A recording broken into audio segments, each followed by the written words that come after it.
I'm doing good. Now that the technical issues are kind of sorted out, life's a lot easier. But yeah, it's going through life now. Hopefully hopefully all the settings are still the same, so the show quality is still the same as it usually is. So I'll have to watch it back and find out after the fact. But hopefully one of our listeners can let us know if we're up to par or not.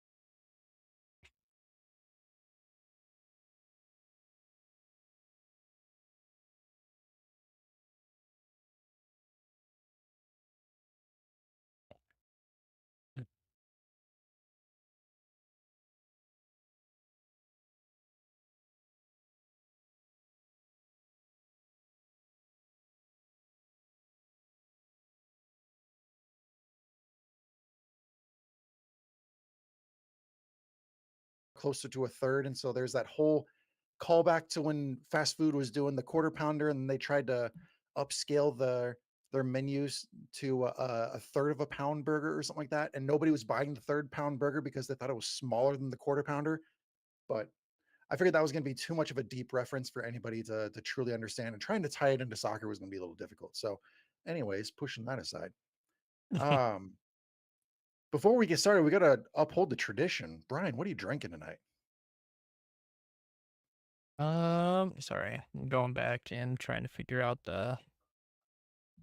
Okay, we had the chatters come in and say that they couldn't hear us, so now I think I've got it fixed.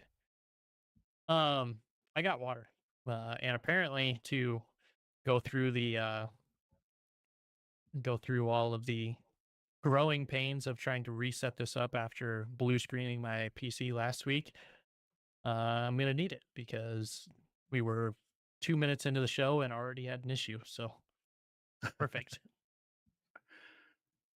Well, I'm going back to, well, let me try to get that into there we go. Woodford Reserve, back to the bottle. There isn't a whole lot left, I was so gonna say I'm you not made a saying I'm going big to dent finish in it it. tonight, Not saying it, but I will. but I will. Yeah, got to get that cork going. Ooh, that was a good one. That was a really good one. That one sounds like it's been in there for just a little bit. I will pour Sounds like some a more. How good about that? pour too. Yeah, got to make it healthy. Well, how was your Memorial Day weekend? Uh, which weekend was that? Last weekend? Last weekend. Uh, pretty bare bones. I don't think I really did anything. I went to Top Golf on Friday. That was fun. Um, other than that, game night with the cousins on Saturday night. I drank Nice. way too many high noons. I think I polished off an entire case of high noons and paid for it the next day, not with like being hungover sick, just like stomach pain, really bad stomach pain the whole day. Oh, really?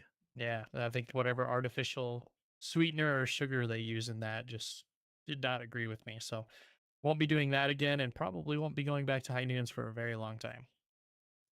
Yeah, I can imagine. Yeah, I stuck to Bush Lights when I was at the lake. Solid. Yeah, A good solid all arounder. Midwestern summer beer. That's stereotypical. Yeah. Yeah, you should see my fridge. Actually, funny story. I went to DoorDash um Bush Light Apple because at the time I think I had something on my car torn apart. I couldn't take the motorcycle because they only like have it in 30 packs, and that's not fitting on the motorcycle or in my backpack. So I tried to DoorDash the Bush Light apples, and apparently they didn't have them, so just brought me 2 cases of regular Bush Lights. So now my entire fridge is just full of Bush Lights. I've heard good things about the Bush Light apple, or they call it the Bapple, don't they? Oh yeah, yeah. Yeah. It's good stuff. I'm usually not like I'm not gonna drink 12 or 13 of them, but I'm good for 3 or 4. That usually Yeah. doesn't the heartburn stays a little bit lower with 3 or 4. I think once you go over that 4 threshold, yeah, you start getting at least I start getting heartburn really bad. So, Gotcha. it is good though, and it's limited time, so that's why I wanted to get 2 cases of it, but here we are. They didn't let me know, and I guess I didn't hit the no substitution. If they don't have it, just refund it, but, Yeah. I mean, I have beer. There's gonna be some games coming up for Union Omaha at home that I'm gonna need tailgate beers for, so that'll work perfectly for it. Finally, Yeah, I mean, maybe, kind of, finally. Tim coming in here saying Bush Light reminds him of NoCo. RIP. RIP. Yep. Well, look, we are 28% of the way through the season. Um, we've noticed some trends uh, at the start of this season in comparison to previous seasons, but we also have a bunch of other topics that we want to hit on. And Tim in social media threw a good question our way, and it kind of spurs on another worthy discussion too. Um, so first and foremost, this is a super general question. Brian, I'm just going to ask you, what's your biggest surprise of the season so far? Oh, man, that because honestly, if the well, no, it doesn't matter how I answer this question, it's gonna be taken as, like, a homer, like, look at it. Um, I mean, there's 2 things. The biggest thing is just Union Omaha's inability to get out of its own way and win some matches. Um, Going from last year to this year, that looks like a completely different team. That was a huge shock. Um, and it's not one that I'm really over yet either. But I think another really big one is the success of FC Naples. I think going into this season, you knew that they were going to be good. Um, just based on their roster, you knew they were going to have talent. You knew there's a big following behind them. That's a big area for soccer.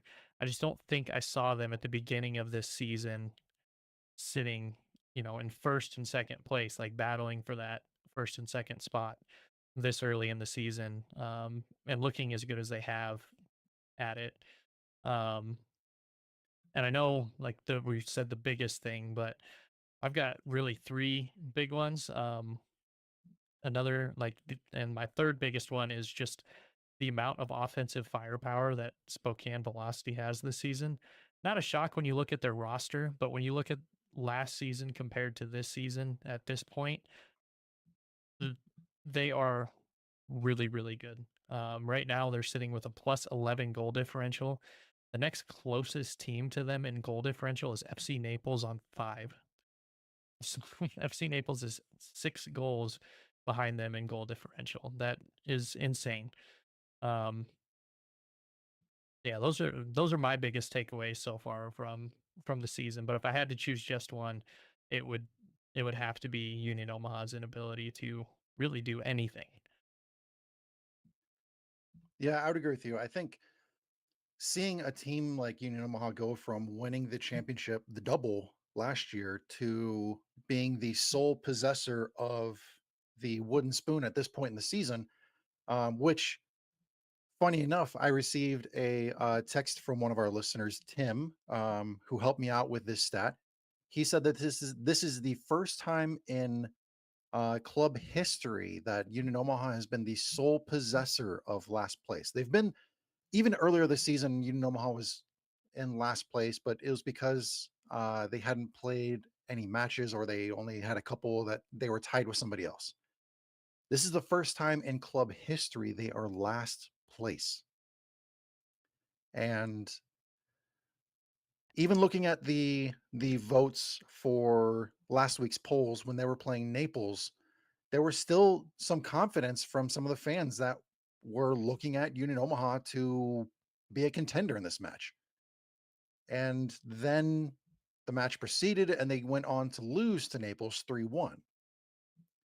And it keeps throwing more questions out there about what personnel needs to be on the pitch, what tactics need to be using, what subs need to be on the bench, um, and even whether or not there needs to be additions to the roster as we move through the season. Those are all valid questions as you go through. But to see Union Omaha facing those questions this early on in the season and to this severity is new ground for all of us who have been paying attention to League One for years now.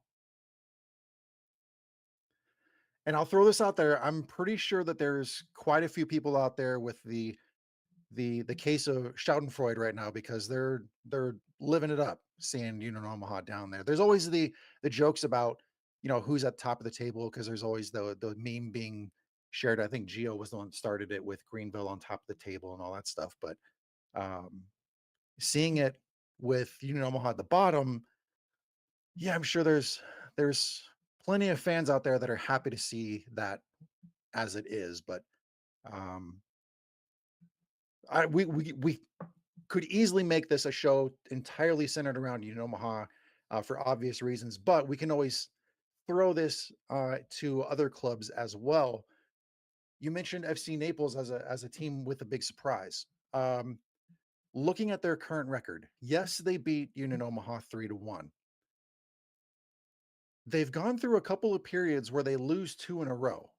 They had lost to Tampa Bay Rowdies in the U.S. Open Cup, turned right around and lost to One Knox before coming back with a win against Charleston Battery, and then win again into league play, losing to Chattanooga, losing to Portland. Along the way, they collected some red cards. Do you start to see some problems creeping up with Naples, or do you still think that this is a team that can still maintain that consistency that we saw earlier in the season? Yeah, I'm not super concerned about FC Naples picking up a lot of cards and kind of going on those little bit of runs of losses. I mean, it's their first year in the league, and I think to be sitting tied with second with Charlotte right now, they're I mean they're it's an expansion side. And traditionally expansion sides don't do this well, but um I think anything at this point for FC Naples, they've shown the ability to be able to play really, really well. They've shown the ability to bounce back from a couple of losses with a win, and they've really kind of come out and proven that they can score goals as well, which in this league right now is, I mean, there's a lot of teams scoring some goals. A lot of teams not scoring really any goals either, but they're also not conceding that many goals. So they're doing well. I think it can continue. I think they have the personnel. I think they have the coaching, and I think they have the backing of the front office on their side. And I foresee them continuing this momentum for the rest of the season. I don't really see any reason for concern for FC Naples fans moving forward. Because looking at other teams around the league, other teams who have been around the league for a while, you have teams like Spokane Velocity, who is currently riding 6 games undefeated. 7 if you want to go into the match against Portland where they drew 0-0. But they're riding 6 straight wins right now. You also have Charlotte, who was riding 5 games in a row before they lost to Avialta at home or on the road. You also have One Knox, who started off super strong. They've kind of fallen off a little bit recently, but still a team that can play anybody any given day. But to see Naples come out and start the season as the way they did, like you said, as an expansion side, is very surprising.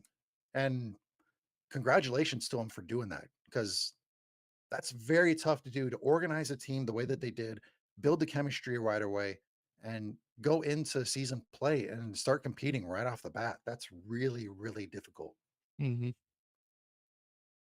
Yeah, and I mean Yeah, just kind of moving forward, I think that they, like I said, they have the backing. I have a lot of confidence in that front office to be able to keep things rolling. They seem like they have their heads on their shoulders and really know how to move forward in this league.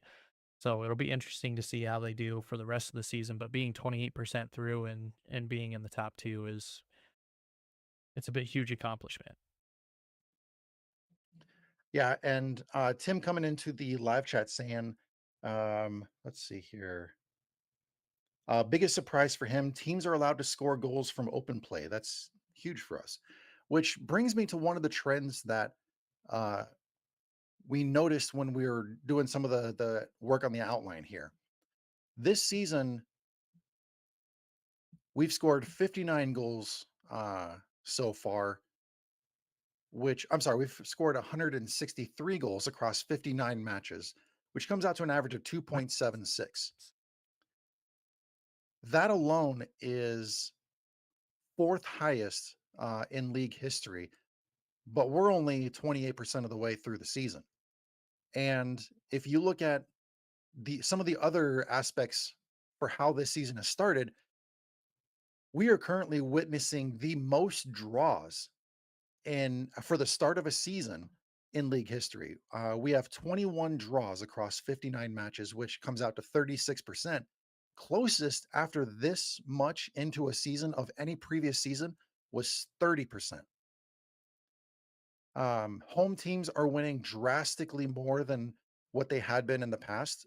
In 2019, we saw unprecedented amounts of home teams winning, with 54% of the teams uh, winning at home through the first 28% of that season. Right now, we are sitting at the fourth highest at 39%. But if you flip it and look Oh, at the they amount keeps that the making away noise. teams are winning, we're looking at one of the fewest in league history, the second lowest, tied for second lowest in league history, with only 25% of the time the away team ending up Brittany, being the winner. Restarting. And that's incredibly surprising. Not only are we seeing way more draws in League One, we're also seeing far more of the home team winning, which goes right down what Luke Martin has been saying. He's always been predicting 2-1 for the home team when we do our polls and everything. And this feeds right into exactly what Luke was putting into social media. Yep. So seeing that there are uh, so many draws and so many home wins, which home team do you think truly has the edge when it comes to playing at home? Ooh, that is a tough one. Because as we look at the Let's standings right now, see. Spokane Velocity leads the league from the perspective of playing at home.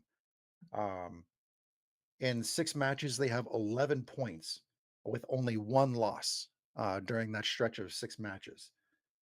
You also have Charlotte Independence and Naples also with 11 points. Charlotte playing 5 matches, Naples playing 6 matches. So right now, Spokane Velocity is in first by virtue of their goal differential, and that's only by 1 goal as well.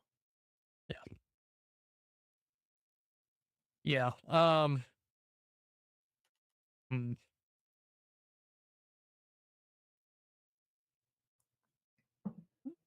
I so tough to tell. Being only at 28% of the way through, um, it's really difficult to kind of go in, and especially when you have some teams that haven't really played a whole lot of home games yet. Um, I've got I shouldn't even say a whole lot of teams. One team hasn't played a whole lot of home games yet. Um, and moving forward there, I mean, home field advantage makes a big difference. I know there's a whole lot of teams out there that take pride in their attendance records and take pride in the atmosphere they're able to build, and I think it is something that moving forward, um, I think you'll see a bigger deal made out of home wins, but this early in the season, I think we need a bigger control group before I'd be comfortable saying what team is really a standout so far being at home. The the surprises for me, we typically see Spokane as a strong team at home. No surprise. They have a very passionate fan base. They show up and it's a great atmosphere. It's easy for the fans to get engaged in those matches, and the team plays in an exciting way that draws fans even into the match even more. So I think Spokane is an easy pick for that. Seeing Charlotte so successful on the home side surprises me because look, let's be totally honest here. They don't have the greatest attendance at home, but for them to play the way that they do at home, you would think that that would be a bigger draw for the home fans. And hopefully that turns out to be true here in the future so that we can see um, that stadium filled much, much more than it is. Also, seeing Naples pack the house is great to see. We see Portland packing the house too with the couple matches they've had. Yeah. Granted, they're looking to see that sort of success come from those home matches more than what they have. They have 2 matches and 4 points out of those. So I mean, it's still good. A record from 2 matches. Hmm. AV Alta for me is a surprising one because they're really good at home, but they're still waiting to see that turnaround on the road. And for whatever reason, like I would love to go to an AV Alta home match because it looks very intimate. It looks like the crowd is right there and it looks like they're in it. Yeah. I think there's I mean, I still have a ton of matches on the bucket list to go to for League One. Um Definitely AV Alta, huge huge home team. They need to be able to translate everything a little bit better than they have. I mean, they're not sitting in a horrible position. We got to remember that the the difference between the first place team and the eighth place team. I mean, the first place team is sitting on 20 points. The eighth place team is sitting on 9. But as you go up the table, 9 points, 11 points, 12 points, 13 points, 13 points. So that's eight to fourth. If you go down, Greenville and Madison both sitting on 9 points. Texoma sitting on 8. Portland Hearts of Pine sitting on 8. Tormenta on 7, and Westchester on 7 as well. I mean, these are really close margins. And I think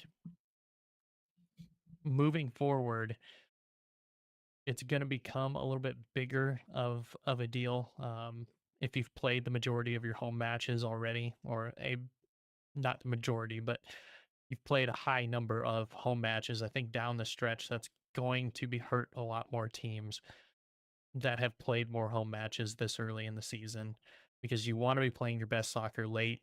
Generally speaking, most of these teams play their best soccer in front of their home fans because of the amount of passion that there is in all of these fan bases. So it'll be interesting to see moving forward how these teams kind of handle playing on the road more in the second half of the season and vice versa, playing at home for the second half of the season.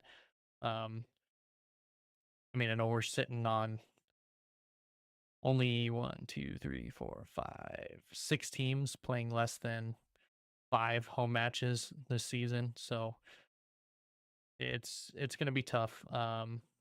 Tough for those teams down below to get these points rolling until they start getting some more home games. Most of these teams do tend to play well because we're talking Chattanooga, Madison, Knoxville, one Knox, Omaha. I mean, these are all teams that traditionally play better at home, and not having these home matches early, I think, has played a big part into why a lot of these teams are sitting lower in the table than they probably should be. And I think that's a great segue into another topic here because as we currently look at the amount of home matches teams have played and the amount of away matches teams have played, you just alluded to a key figure there with the success of teams who have played a lot of home matches in these early stages of the regular season. Right now, Tormenta FC has only played 2 matches on the road. So they've played 6 matches at home. And as we look at the live standings, they are in 12th place with 7 points through 8 matches. That's less than a point per match. And they are running out of home matches um, this season. They're almost halfway finished with their home season. Yeah. Is this a team in your eyes that can make the playoffs? Right now they're in 12th on the outside looking in. They're only outside of the playoffs by 2 points. Mhm. Um, and let's remind ourselves this is a team that has not made the playoffs uh at all outside of that 2022 League One championship season. Yeah. Just kind of watching Tormenta play, you can see that there are some bright spots in that club. Um, I think they're going to be able to win some matches moving forward that they might not otherwise have before at the beginning of the season. I think they're going to start to gel a little bit better. Um, but then I look at all of the other teams ahead of them and kind of where they're at, and just kind of the eye test between these teams that are ahead of them, and I don't see them making the playoffs. I think this is going to be a tight playoff table. I think it's going to be really hard to unseat some of these teams that are going to be fighting for this position. Um, and especially some teams that are finding their footing now. I mean, I was making the jokes earlier this season about Texoma, and they've gone on a run, and they're now sitting with 8 points right there on the edge of the playoff line, and starting to play some really, really good soccer. I mean, we saw those spots coming up too. And unfortunately for Tormenta, that's kind of the opposite. We saw a lot of bright spots from them early, and they've seemed to have just kind of whittled away at this point. 3 match losses, uh, only one win in their last five. That's that's really tough for a team to be trying to figure themselves out a quarter of the way through the season. That doesn't usually bode well for teams, and it hasn't in the past few seasons. You see teams struggle this early; they tend to struggle for most, if not all, of the season. And that's also a great lead into the question that Tim had on social media. Um, on Blue Sky, he referenced an article written once again by Luke Martin. You can find Luke Martin stuff on Stormwatch 912. There's a quote in here from Ian Cameron, head coach of Tormenta FC. It's easier to counterattack. It's easier to create chances that way. And we've got to have a wholesale look at if our game model is the right thing. I've been pretty strident in the last few years that it is. I've been trying to teach the boys to control the ball, have a high percentage of possession, but the reality is at this level, you see it across the board. When teams have 68% plus possession, I think tonight was probably 75%, then they rarely win at this level. And it's really frustrating and it's a real challenge. He goes on to say, as a staff, we need to reassess and say, is that methodology the right methodology? Do we need to be brave in this moment and stick with it and just get better, or do we have to do a wholesale adaptation? Which brings in a whole discussion about your approach to tactics, whether you're possession based, how you play defensively, what's your offensive structure looking like. We are familiar with Ian Cameron's tactics or his style as we've seen it over the past several years. With the current run of form, do you think Tormenta needs to move away from a possession model? Uh, I think you have to do something at this point. I really think if you're having trouble trying to play the brand that you want to play with the players that you have, I think you have to adapt the the plan to the players that you have. I don't think you can sit and try to mold players into your system when we're this far in the season already, and your results really just haven't been there. I think ultimately it's the coach's decision on what he wants to end up doing. Um, but for me, if something's not working, you have to try to fix it. And if you try to fix it and it goes horribly wrong, I mean, you're not really losing a whole lot. You already knew something wasn't working, so trying something and it not working, I mean, you're about in the same boat either way. So I think, yeah, I really think Tormenta's going to have to do something to try to pinpoint players maybe that they want the ball to ultimately just be played through and just feed those players and just hitch your wagons to one or two ponies and see what you can get out of the rest of the season. Yeah, and in the live chat, Russ brings in a good point. Whatever plan you have, you need to recruit those players. And Ian has been a strong recruiter of players, seeing the development and the ceiling and the potential that these players have, and then trying to develop them into not only a League One player, but also an asset that can move on to championship or be picked up by a team abroad. Going back to possession, let me read you the top 7 teams that are ranked purely by possession. Alta, Union Omaha, Tormenta, Ford Madison, Greenville, Westchester, and One Knox. That is the top half of the league based on percentage of possession. Hmm. Of those 7, only 3 of them are currently playoff teams.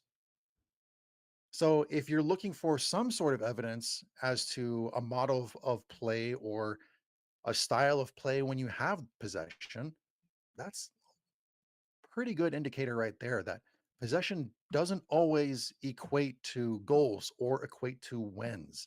Hmm. And you need to adapt your approach in order to be efficient and productive on the other end. Yeah.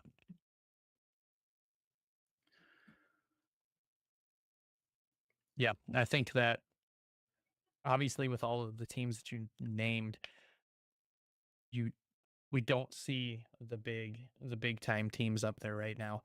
Um, or rather the teams that are big time right now on that list.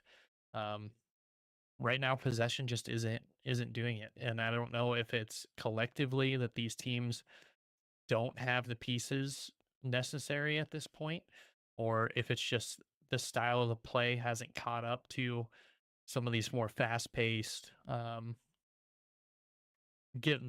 hold on to a little bit of possession and hit you on the counter kind of move. I mean, we've seen that be successful in the past in this league. Um, and a little bit less so over the past few years. So I can understand the kind of dynamic shift to wanting to play a more possession based, a more technical version. But at the same time, we also need to remember that this is the third division. You're not going to get players that are in their prime technical ability at this level, whether it be they're young and still growing into themselves or they're coming off of bigger careers and are starting to come back down the ladder to try to help move these younger guys up the ladder. So we've traditionally seen it both ways. We've seen teams win playing the straight up counterattack style. That was in the first few seasons of the league. Um, then you started to see a little bit more of a possession base. So I'm wondering if this pendulum is just shifting back to the style of play now because we've adapted to possession based, is swinging over to quick strikes and not necessarily placing emphasis on ball control and being able to draw your opponent out and more of just the raw talent and skill of some of these forwards. Yeah, certainly converting once you're into the final third and even accessing the final third on whether it's long passes or dribbles. I'd be interested to see what our dribbles, successful dribbles are looking like, because right now I don't feel like we're seeing as many successful dribbles. I think we're seeing a lot more of cohesive teamwork and moving up the pitch, and it kind of goes in hand with the possession stats that we're talking about here. because we aren't seeing as many one-on-one challenges from the person with the ball. And once you start to include that agent of chaos into the whole spectrum, you start to see a whole lot of adjustments being made from the defense because they're having to pull players out of position just to cover this person who can handle the ball and dribble through the defenses and all that kind of stuff. Russ coming in here saying long ball to the wings is a common tactic due to skill level. Yes, a lot of teams utilize the wings, the wing backs, the wingers, and try to cross balls in. That's not always an indicator for success because I think this past weekend, Union Omaha had something like 40 crosses against Naples, and we all saw that it didn't yield any goals from open play. And so there's this whole dichotomy of, do you want to cross balls in and work on capitalizing on duels? Do you want to uh, methodically move the ball in? Do you want to work on fast breaks, the way that we've seen with Richmond in recent years? And there's this whole, I feel like this is a time when we're seeing a shift in mentality and methodology for Union Omaha, I'm sorry, for USL League One tactics. And it's really interesting to see. Mhm. Yeah, I mean, there's always going to be the kind of chess game behind everything else. I mean, you have the main chess game, that is the actual matches themselves, but then you have the secondary one of all of these coaches and their ability to kind of read the league as the season goes on and adapt their, especially their offensive mind to what's going on. Because honestly, this season it's really difficult to play defense. There is a ton of goals being scored. We're seeing huge numbers. We're seeing really talented forwards coming in. So being a defender this season in this league, I don't envy a single one of those one of those dudes because the talent level this season I think is some of the best we've actually ever seen. Um, but I think that the next piece to that chess match really needs to be, how do these coaches move forward and try to adapt their system to an ever changing USL League One? Because, like I said, we've seen the pendulum switch.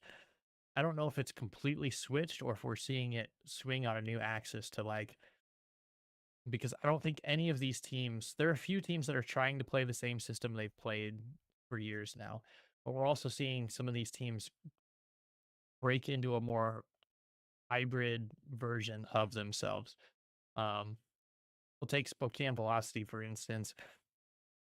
Spokane last season was super dedicated to moving the ball through that midfield and just kind of going through and attacking teams where they're the weakest. I think this season they've kind of realized that they can do that, but they can also get out and score quickly with that same version of play. They're playing through the middle significantly quicker this season than they were last season. And I think that is something that obviously Levy had been worked on over the offseason and being able to get the players in to do that. So huge credit to him to do that. But so we're seeing this shift in play from how teams played last season and seeing it kind of evolve into a new system. So I think a lot of teams, especially in the lower half of the table, obviously you take out Texoma, Portland, and Westchester for being new this season, not really necessarily knowing these teams, because it's one thing to see it on paper or in the film room, another thing to see it on the field. Um, but yeah, some of these teams on the lower half of the table that aren't new this season seem like they're doing the same old thing. Um, and it's just not working. And obviously, uh, with my example of Spokane, they've found something to evolve their game to the next level. And I think the rest of the league really needs to look at that and kind of use that same idea in their own systems. And to piggyback off what you were saying here, Russ has some good points in here that we could easily talk about. He also says that also the 3-5-2 and the hybrid formations as opposed to the strict 4-4-2, which is a good point. A lot of teams are moving away from those flat 4-4-2s, converting into a three-back system. A lot of activity up the flanks, um, and pushing a lot of numbers forward on offense. And you're even seeing some teams who had been originally a team that utilized every inch of the pitch.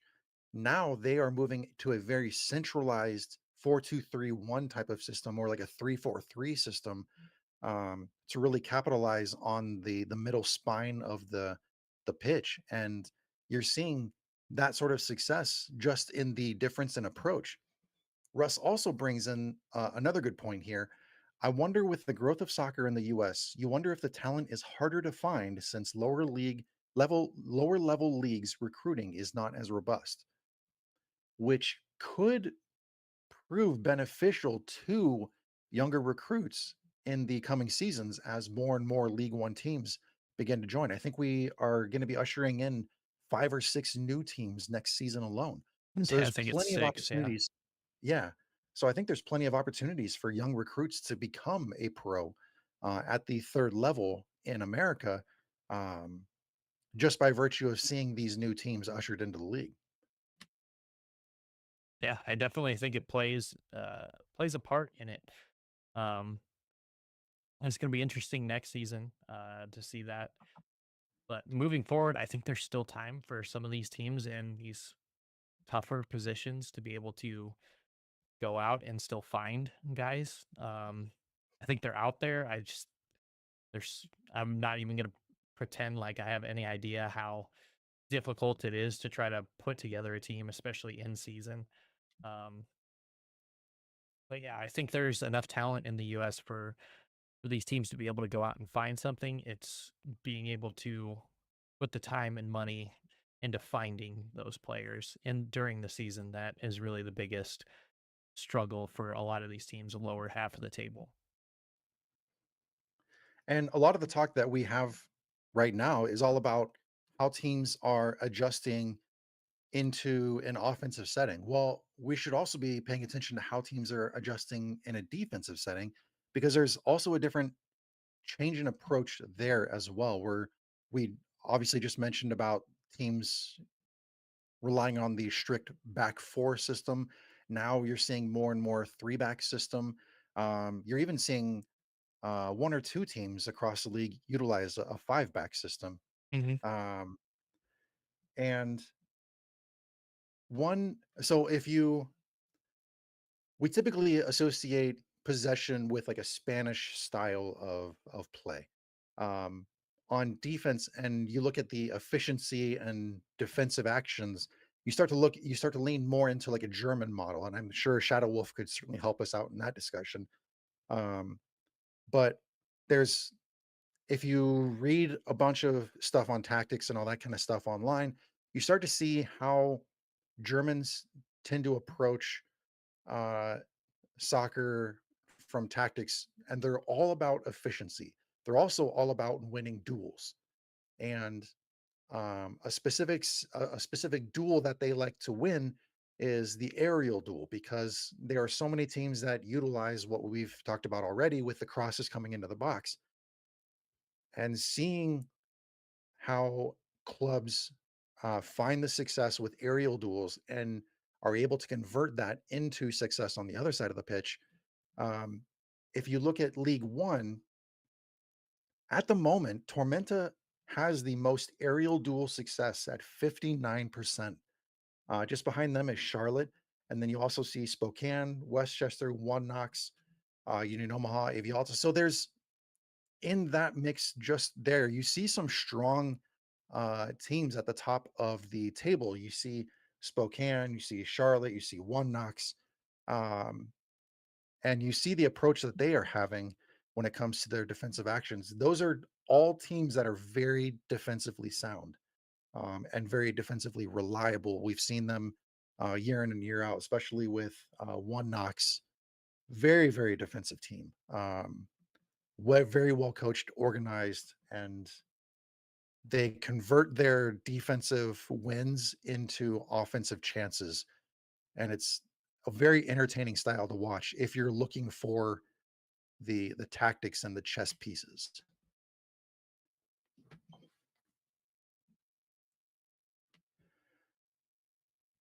Do you subscribe to duels leading to overall success? I think it definitely plays a part in it. Um, it's it's really it's tough because I'd like to say, yeah, that should do that, but then we have examples of teams this season in this league that it's really not leading to that. Um, I'm much higher on the quick fast break style of play. I always just have been more partial to that. I think it goes a little bit better for a team when you're able to move quickly and kind of move forward. I think winning your duels is important. Um, Aerial duels in particular, I would much rather see a team defensively win those aerial duels. I think if you place a higher emphasis on that, it's going to give you a better chance to win the match than focusing on aerial ones. I would much rather see a team go out and try to either fast break or break down a defense as opposed to putting it up to chance. Your rates are going to be a little bit lower, um, especially for aerial duels in the box, just by virtue of having an extra person back there in defense. So to me, I think there's definitely something to be said about it. I think your rates are probably higher if you keep the ball on the ground, but again, it comes down to your tactics and your team composition. Because obviously, a team of 7, 8 footers, are going to want to throw the ball into the air because they're going to win those duels, as opposed to a team full of my height guys.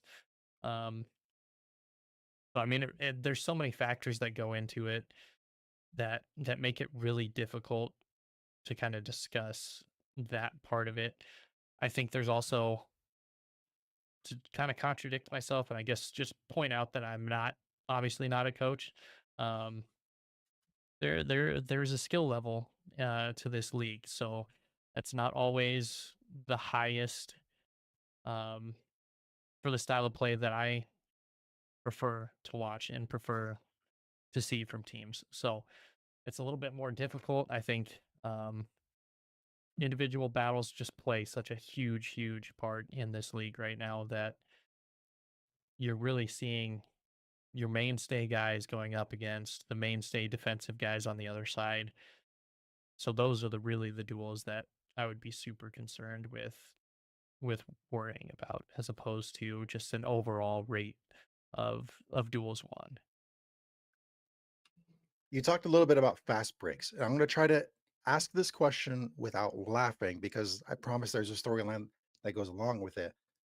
But looking at the season so far, which team do you think has the most fast breaks? The most fast breaks. Yeah, Um, they are a playoff team as we look at the table right now. okay. Let me look at the table. Their playoff team has the most fast breaks. Um,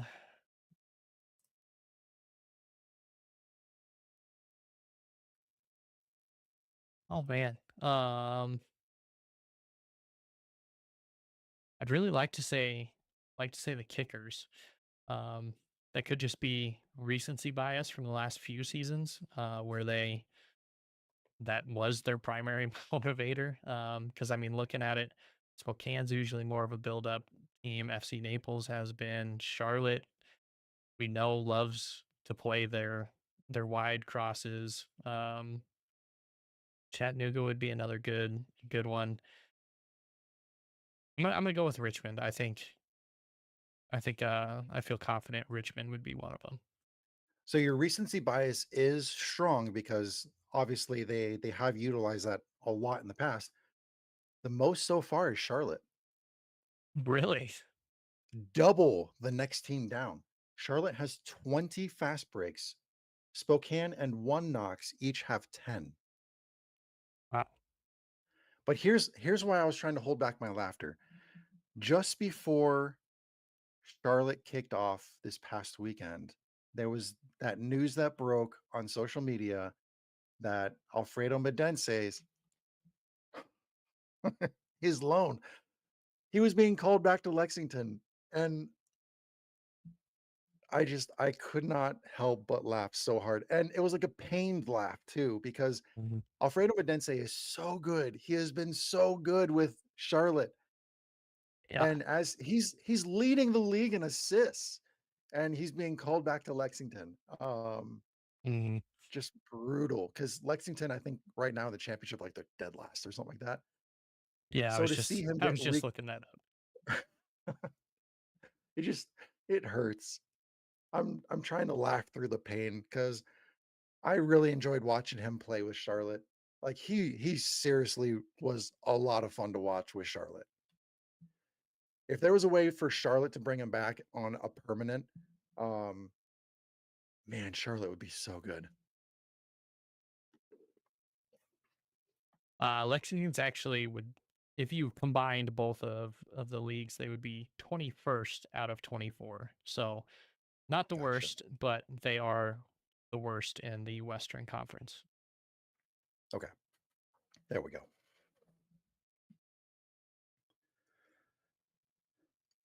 And then if you look at the most goals from fast breaks, obviously with more opportunities, you're going to have more goals. That would be Charlotte with 4. Westchester has 3 across 4 total fast breaks. It's a 75% conversion rate. Yeah, that's incredible. And Chester just needs to fast break at all times. You're converting at 75%, you better just be playing fast break only. Yeah, they win the ball like in their own half and just kick it straight down the pitch and let somebody chase after it. Just Yeah, run onto it.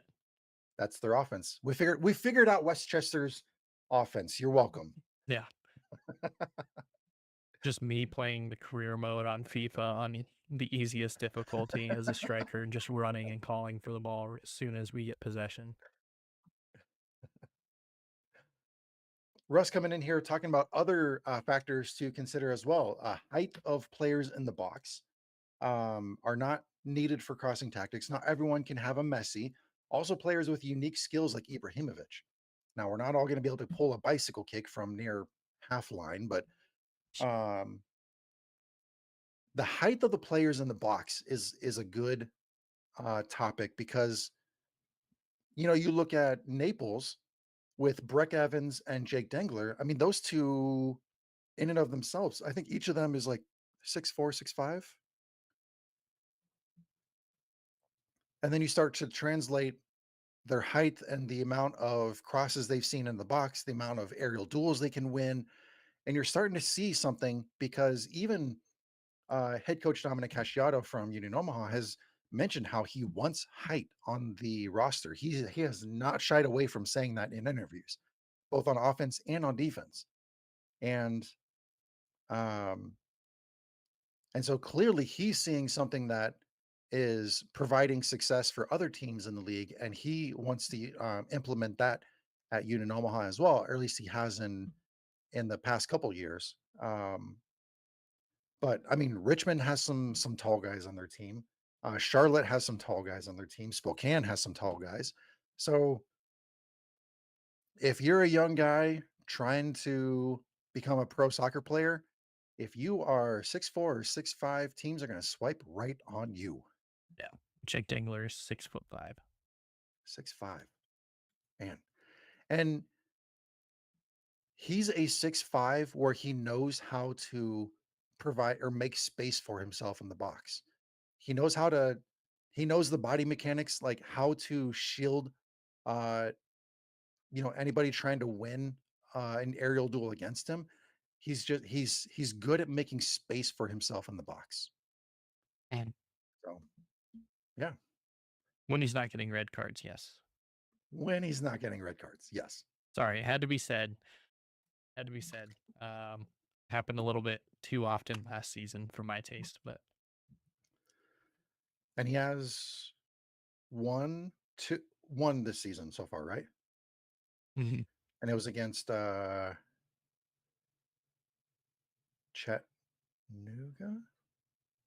I mean, you're Yeah. probably safe most of the time saying any team getting a red card against Chattanooga, but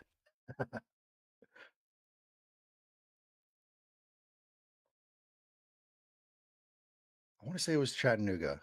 I think it was Chattanooga because I think he and Lalo Delgado got the Reds against Chattanooga, and then their backups got the red cards against Portland. that's about right.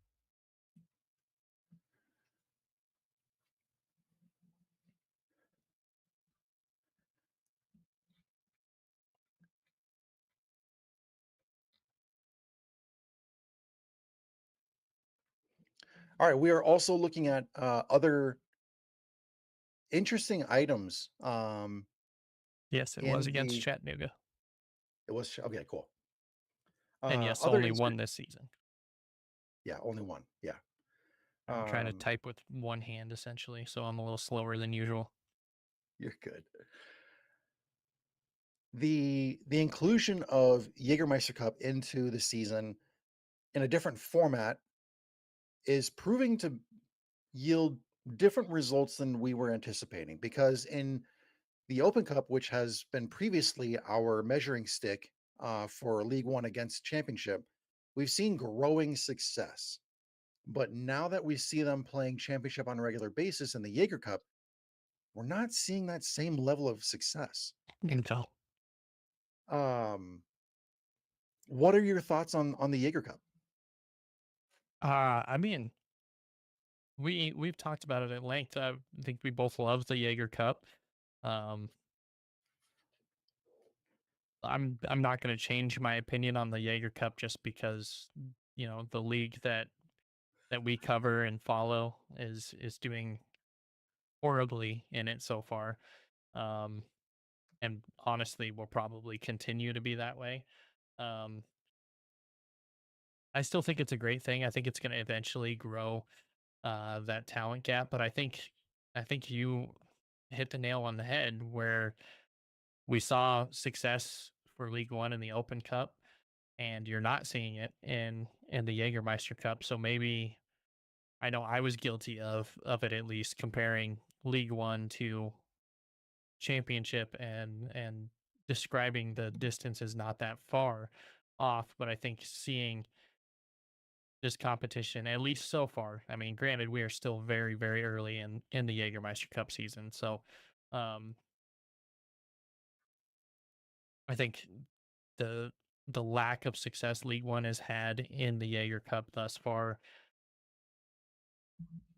will continue, I would assume, for at least this season, perhaps maybe even next season. But I think overall, moving forward, it's going to be a good thing for the talent level of this league moving forward. Once they get used to it, the managers kind of get used to it, and they kind of start to know these teams a little bit better. I think you'll see these teams come out and play a little bit better. Um, but yeah, for right now, I really don't see a whole lot of League One teams doing that well in the next few rounds, especially teams that are doing really well in league play right now. Would assume that most of these teams that are 1, 2, 3 in the league standings right now probably aren't going to give a crap about Jägermeister Cup this season. They've got a chance to win the league, which is what you want to set out to do at the beginning of the season. Yeah, winning something else would be great. Um, but if you have a chance to be strong throughout the entire season in the league, I think you take that over a one off, even against teams a division above you.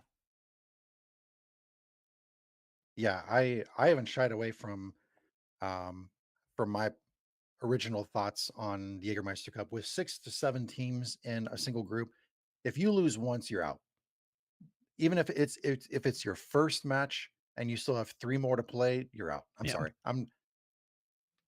if we look at World Cup in the group stages, if you lose one match, you're out.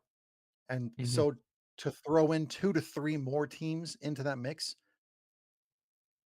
you lose one, you're out. So right now, as I look at Jägermeister Cup standings, we have 10 teams in League One who have at least one loss. They're out. So then we have 4 teams that are left. I think we have Naples, we have Tormenta, we have Charlotte, and we have who's the other one? Spokane. Oh no, Spokane has a loss. Oh, Texoma has a draw.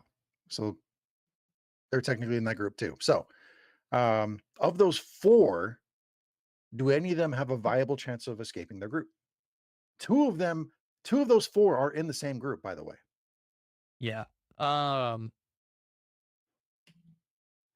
I like Texoma, man. I think they're starting to come through. And let's be honest, at, at this point in the season, a quarter of the way through, sitting on 8 points, you're close to the playoff line. You're definitely there. Now you got a decision to make. Do you want to beat up on championship teams, or do you want to get into the playoffs for League One? If you had to choose one, you know. Um, no, I think honestly, out of all those teams, I not even a joke would take Texoma just because of the way they've been playing recently. I think they're starting to figure themselves out. Um, and I think they can be a dangerous team moving forward. Do I think they're going to do super well in the Jaeger Cup? I don't think any League One team's going to do super well. Um, but I think a team like Texoma can go in with not really a whole lot to lose. First year in, nobody's really expecting a ton from you in the Jaeger Cup. You're playing up competition every week. Um, but I think they're going to take that and maybe try to do some more experimental things there to better their chances in the league. And when you do experimental things, and not necessarily a one off, but about as close to a one off as you're going to get now that the Open Cup is past the third division teams, one offs gives you that opportunity to come out and try things and get wins that maybe you wouldn't otherwise get. So um yeah, I really actually do think Texoma has a chance to make some waves. And when you originally said Texoma and I started laughing, it was not because, and it was not done in a demeaning manner. It was because we have finally come to the point where we can bring Texoma in for a big hug and welcome them in. Because for the first several weeks of the season, we were sitting here thinking, like, what is going on with Texoma? Like, I don't understand. But they go on the road with a 1-1 draw against Madison. They take El Paso to penalties, lose by 1. They host Charlotte and lose 3-4 in a very exciting match. Go on the road to Avialta in a scoreless draw. Then they start churning out some wins against Union Omaha and Greenville at home. And those past 3, 4, 5 weeks, we've seen those improvements. We've seen the production on the pitch. They just haven't been able to get over that hump and get the results. And finally, we're at a place where we can like Texoma. All right. Yeah, but starting to get results. They're starting to play their game, you know. Um Yeah. yeah, it's it's something we've been waiting for. I mean, we started calling for it. You could kind of see the wheels turning. And I know we said this when both of us have picked Texoma to win matches in the past and saying the exact same thing. Wheels are starting to turn. You're seeing this belief and this confidence start to grow in them. And now you're really starting to see this confidence grow in them. So, getting these victories and moving forward, that's the springboard you need, especially in this league that relies so heavily on momentum. It's tough to get it going, but once you get it going, if you can keep it going, you have a really good shot every single week. And looking at their, so they beat Omaha at home, they beat Greenville at home. Their next match They do not have Jägermeister Cup action this weekend, but the next regular season match is on the road in City Stadium against Richmond. So they play a former champion, beat them, played another former champion, beat them. Now they're going to a regular season champion's house, former regular season champion's house, to see if they can beat them. And then they come back home to host Tormenta, who's a former champion. So to go through that run of 4 matches right there, going up against regular season champs and or playoff champs, they have the opportunity to turn so many heads and drop jaws left and right. Hmm. And I love it. I love it. Yeah, and no shade to Richmond here, but what a place to get a victory that would be. Go into City Stadium, get a victory in City Stadium on a team that a lot of people uh, were putting on life support, myself included, at the beginning of this season. Uh, wow, that would be a statement, a huge And statement. that would be their first away win in club history. Yeah, it's a big one. There's probably not a better place in the league to do that. Russ coming in here saying, I think beating Union Omaha first home game win and prior league champs. Yeah.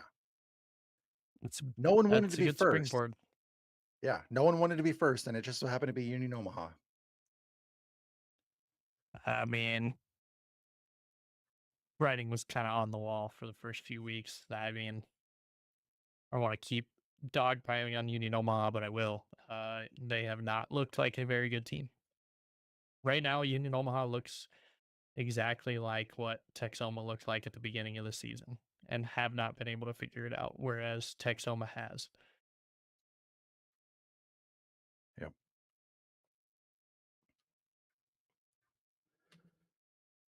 So let's see. We have about 15 minutes left in the episode. So this might be a good time to start looking ahead. What surprises do you like looking into the crystal ball? What surprises do you think we have in store for us? Ew, a good one. Um,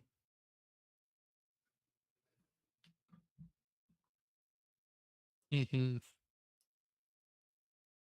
I think your top two teams will be all but decided with 5 weeks left in the season. 5 weeks. Okay. All right. Um, yeah, I'll give a few. I think that'll be decided. That'll be boring. We'll know 5 weeks before the season ends who the top two teams are going to be. I think we'll know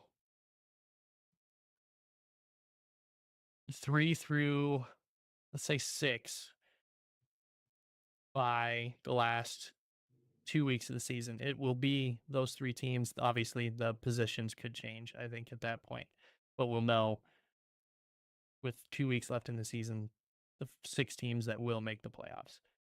And then I think all hell is going to break loose for those last two spots. I think you're going to have five, 5 or 6 teams vying for that last spot. Oh, okay. So it's gonna be like Premier League battle for Europe Hmm. with like the 5 or 6 teams separated by a single point or something like Yeah, that. which is going to be awesome because I love that kind of. I would prefer it would be the first through 8, all of those places. There, everybody's so close. Nobody knows who's going to make it, and then we come to a decision day that's not really a decision day because we all play at different times. But Okay. So let me ask you this then. Greenville is the only team in league history to make playoffs every single year in league history. mhm. Do they make it this year? Oh, oh, oh, oh.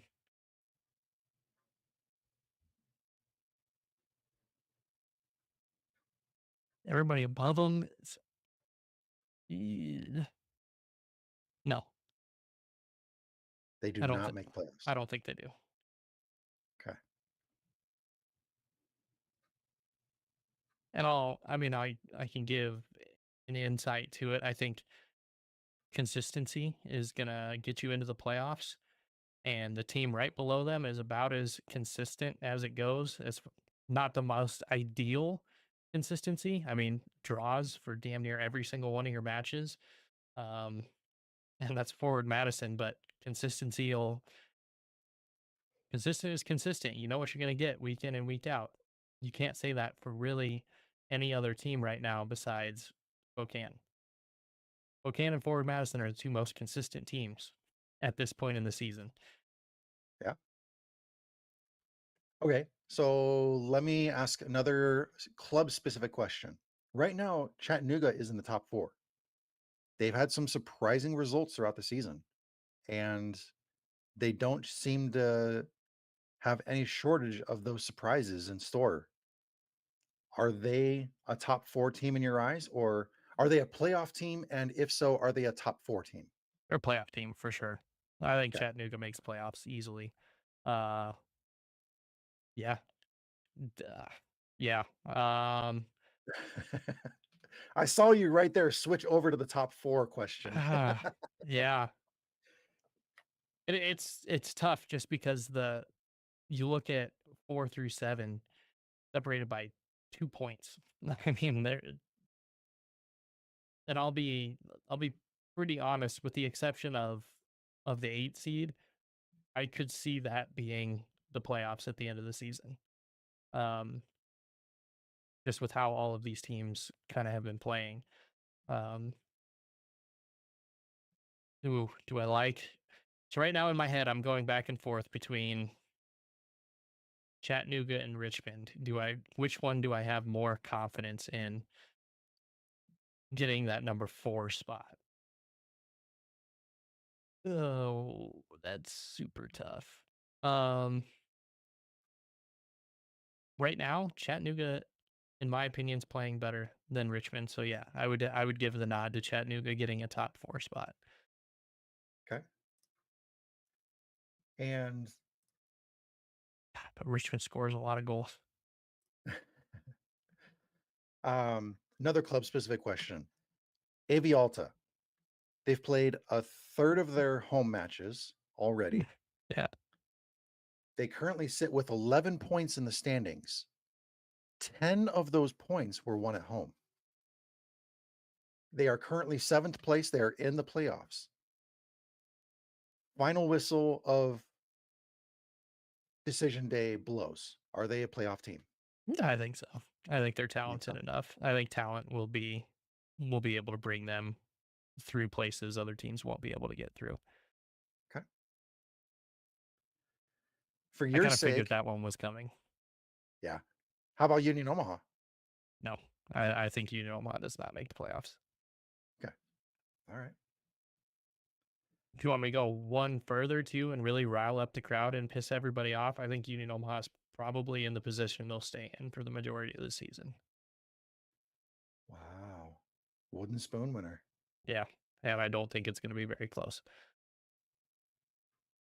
But I Okay. said with those crystal ball predictions, I went with the playoff race is going to be tight. The wooden spoon race will not be tight. Yeah. Okay.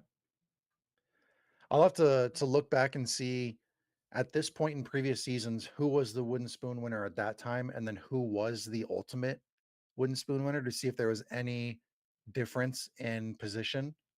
I think last Um, year it was probably Fuego, so I don't think yeah. there was much of a change there.